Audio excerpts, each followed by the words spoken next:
Zadovoljstvo mi je što su sa nama i važni gosti, predsjednik Republike Poljske, gospodin Duda, i do maločas visoka predstavnica Europske unije, gospođa Mogherini.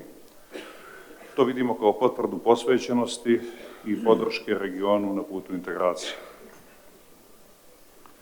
Drago mi je što ovaj sastanak imamo dan poslije godišnje konferencije Europske banke za obnovu i razvoj u Sarajevu, gdje smo jučer imali poseban panel o Zapadnom Balkanu. Nakon i nedavno održanog susreta u Berlinu, želim da se nadam da se Zapadni Balkan vraća u puni fokus Brisela.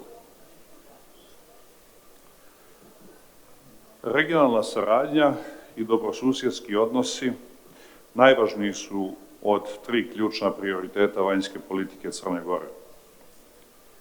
Stoga je očekivano da Crna Gora pozdravlja i snažno podržava svaku inicijativu koja vodi ka stabilnosti i produbljivanju saradnje, a jedna od njih je svakako Brdo-Brioni proces. Nesumnjivo je da evropska perspektiva ostaje osnovni pokretač reformi na Zapadnom Balkanu. Stoga je od ključne važnosti da pristupanje svih država regiona Evropskoj uniji ostane jedan od prioriteta Unije. Posvećeni smo dostizanju i priključivanju evropskom sistemu vrijednosti, sigurni da samo tako možemo obezbijediti stabilnost i bezbjednost, ali i unaprijediti socijalni i ekonomski razvoj i obezbijediti vladavinu prava. Kao država kandidat za članstvo u Uniji, koja je značajno iskoračila u pregovaračkom procesu sa samo još jednim preostalim poglavljem za otvaranje, odlučni smo da bez izuzetka i dalje budemo promoter integracijskog procesa u regionu, ali i da ukazujemo na važnost snažnog prisustva Europske unije u našem regionu. Ispunjavanje standarda je iznad svega i tu kompromisa nema, niti ga treba tražiti.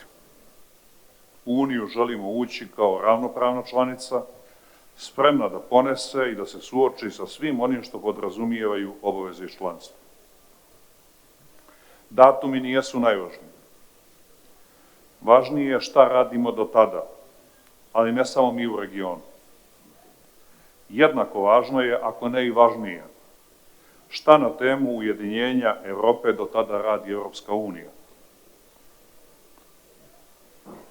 U tom kontekstu ističemo neophodnost bliže saradnje u regionu, usredsređenost svih na intenziviranje reformi i zajedničku posvećenost da rješavamo otvorena pitanja, gdje nedavni sporazum Atine i Skoplja daje dobar primjer i podstrek.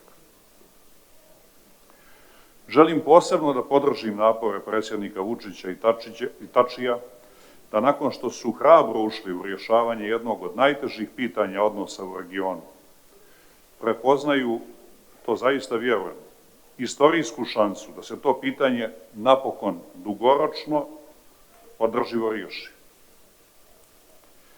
I da napomenem, ne potenciram važnost ovog rješenja zbog brže perspektive u Europskoj uniji, nego zbog nas,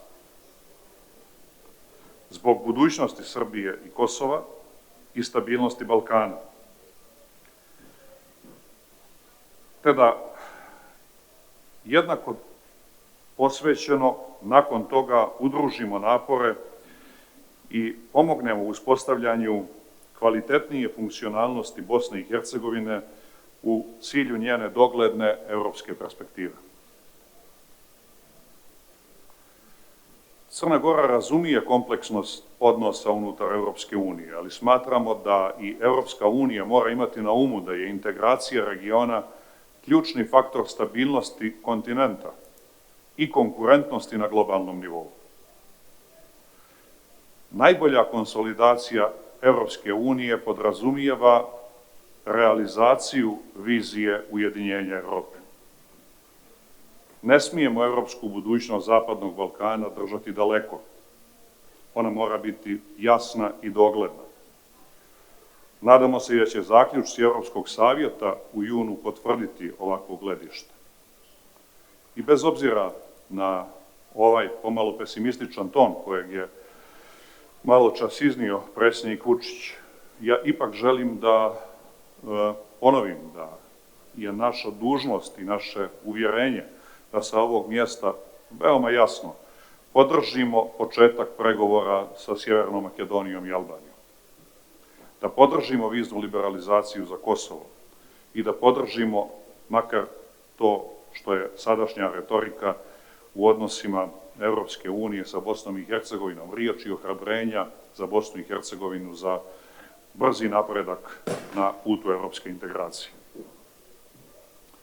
Crna Gora takođe pridaje veliki značaj berlinskom procesu. Za nas je važno da se veća pažnja posveti ekonomskim pitanjima. Ključno je da agenda povezivanja ostane u fokusu. Naš prioritet jeste ekonomsko jačanje i finansiranje infrastrukturnih projekata. Crna Gora ostaje privržena ispunjavanju obaveza iz Londona i obavezama sa svih prethodnih samita. I očekujemo dalji progres u susret samitu u Poznanju. Infrastrukturno povezivanje predstavlja preduslov jačanja ekonomske integracije, time i ukupne konkurentnosti regiona. U tom kontekstu prioritetni su brza putna saobraćajnica i gasovod, kao i modernizacije i širenje željezničke infrastrukture.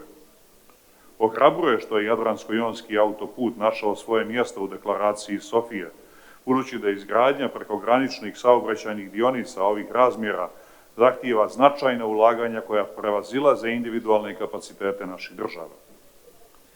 Jednako ističemo važnost povezivanja na planu digitalne infrastrukture. Bez valjane infrastrukturne povezanosti regiona ne možemo govoriti o njegovom prosperitetu. Jedna oblast na koju posebno skrećem pažnju jeste obrazovanje, jasno prepoznajući da je znanje ključni deficit regiona. Duboko vjerujemo da ukoliko region zaista želi postati organski dio savremene evropske zajednice, to ne može postići bez unapređenja znanja mladih i bez veće mobilnosti radne snage i istraživača. Vjerujem da današnji zaključci odražavaju ne samo ovakve pozicije Crne Gore i njeno viđenje aktuelnog stanja, prioriteta i perspektive razvoja regiona, već prije svega idu u pravcu ostvarivanja našeg zajedničkog strateškog cilja, članstva u Evropskoj uniji. Do tog cilja put je, čini se jasan, potpuno ispunjavanje svih obaveza u agendi pristupanja, odlučnost da se evropski sistem vrijednosti prihvati i implementira i politička volja i hrabrost da se preostala otvorena pitanja riješe. Hvala na pažnji.